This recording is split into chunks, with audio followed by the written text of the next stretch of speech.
তো কি অবস্থা, কেমন আছেন? আমি ড্রামা সবুজ আর গাইজ আজকে আলোচনা করব ডিগবাজি জায়েদ খানকে রেখে উদাও 16 জন বডিগার্ড এই বিষয়টি নিয়ে। সাম্প্রতিক অনাকাঙ্ক্ষিত ঘটনার কবলে পড়েন ঢালিউডের ডিগবাজি নায়ক জায়েদ খান। 16 জন বডিগার্ড থাকা সত্ত্বেও অনাকাঙ্ক্ষিত ঘটনা থেকে বাঁচাতে পারেনি জায়েদ খানকে।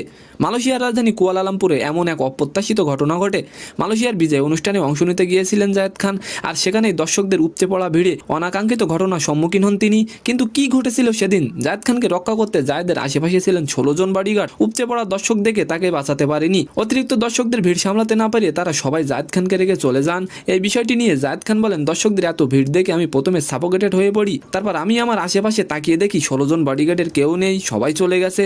ভিড় ঠেলে কোনো রকম গ্রিন রুমে ঢুকে রক্ষা পায়। দর্শকদের এমন ভিড় দেখে তিনি নার্ভাস হলেও তিনি মনে করেন এসবই নাকি দর্শকদের ভালোবাসার বহিঃপ্রকাশ, যা পেয়ে তিনি নিজেকে ধন্য মনে করেন। আর এই অনুষ্ঠানে উড়াল চুমু দেন ভক্তদের উদ্দেশ্যে জায়েদ খান। তো আজকের ভিডিওটি কেমন লাগলো অবশ্যই কমেন্ট বক্সে জানাবেন। আর ভিডিওটি যদি ভালো লাগে অবশ্যই একটি লাইক দিয়ে আমাদের চ্যানেলটিকে সাবস্ক্রাইব করে দিবেন। ধন্যবাদ।